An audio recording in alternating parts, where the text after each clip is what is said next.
ये छोटा है डेनोमिनेटर से, राइट। तो जब कभी भी ऐसा हो कि न्यूमरेटर छोटा हो डेनोमिनेटर से, तो वो फ्रैक्शन लेस देन 1 आएगा। हेलो ब्रिलियंट्स, अभी हम कर रहे हैं 6th क्लास के लिए NCERT मैथ, चैप्टर नंबर है 7 फ्रैक्शंस। ट्राई दीज है पेज नंबर 138 पर, और उसका क्वेश्चन कर रहे हैं हम सेकंड, दिस वन। एक पार्ट जो ये वाला है हम कर चुके हैं, अभी हम ये सेकंड क्वेश्चन कर रहे हैं। तो सेकंड क्वेश्चन में क्या है, इसे कैसे करना है वो देखते हैं, समझते हैं। A fraction is given, how will you decide by just looking at it whether the fraction is first less than 1, second equal to 1। आपको एक फ्रैक्शन दिया गया है, आप जस्ट उसको देख करके कैसे बता सकते हैं, देखने मात्र से आप कैसे बता देंगे कि जो वो फ्रैक्शन है वो लेस देन 1 है।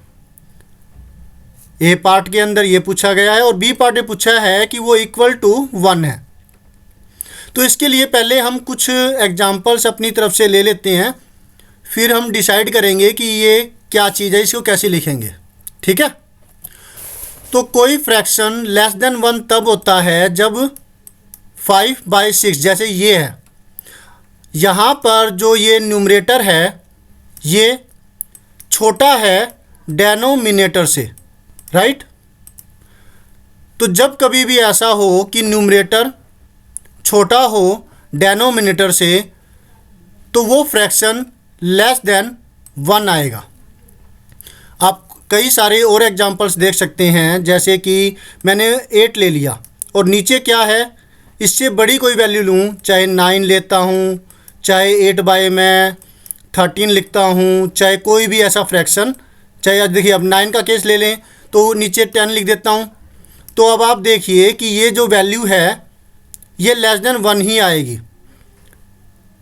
पॉइंटों में अगर इसको निकालें तो 8 को हम डिवाइड करें, 9 से 8 को डिवाइड करते हैं, तो फिर 9 1 जा 9, तो ये 8 तो छोटी वैल्यू हो गई, तो पॉइंट लगा दिया।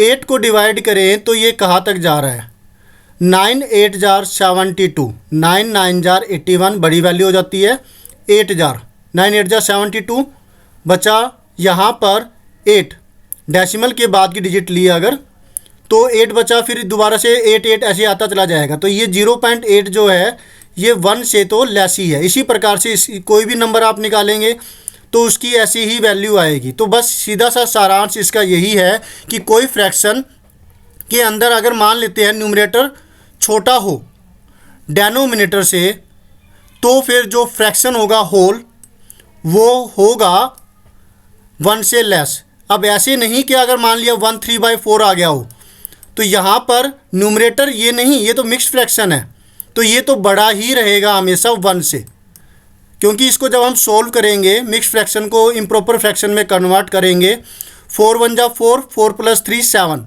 तो 7/4 आएगा। तो यहाँ पर तो न्यूमरेटर बड़ा हो गया ना, ये वैल्यू जो है बड़ी हो गई इससे। तो ऐसे केस में आप कंफ्यूज मत होइएगा, ठीक है। तो अब इसको लिखते हैं कैसे,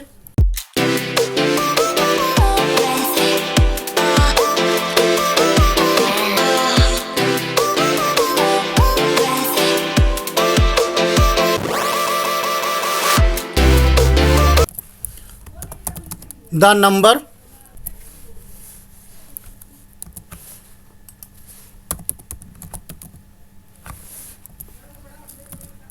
या फिर फ्रैक्शन लिखते हैं, क्योंकि फ्रैक्शन कहा है ना, the fraction will be less than 1 if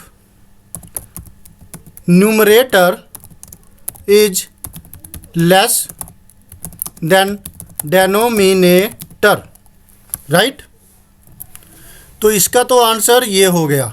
अब अगर बी पार्ट हम करना चाहें तो इसका आंसर क्या होगा, ये रहा आपका फर्स्ट पार्ट का सॉल्यूशन। अब सेकंड पार्ट इक्वल टू 1, आप सोच ही रहे होंगे कि हमें पता है। चलिए फिर भी हम डिस्कस कर लेते हैं। अगर पता है तो आप वीडियो स्टॉप कर दीजिए। वेरी गुड, आप इंटेलिजेंट है, ऐसे ही होना चाहिए, नॉलेज होनी चाहिए। और अगर फिर भी कुछ पॉइंट क्लियर करना चाहते हैं, अगर फिर भी कुछ शंका है तो आप इसको देखिएगा।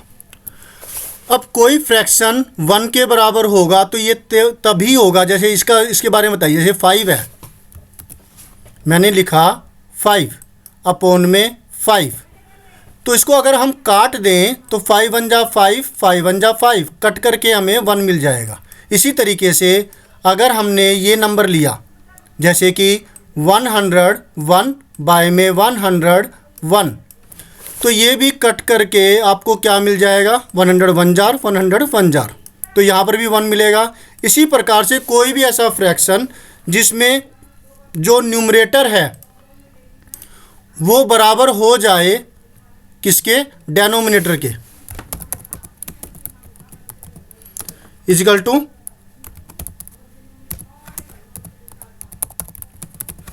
तो फिर वो जो फ्रैक्शन होगा वो होगा 1, राइट।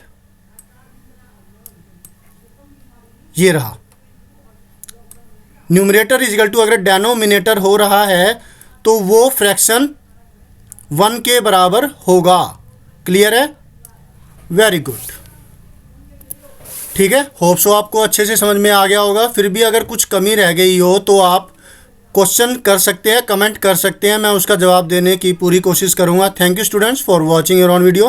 मिलते हैं नेक्स्ट वीडियो में जिसमें हम करेंगे इसका next part. Always have a great time, bye.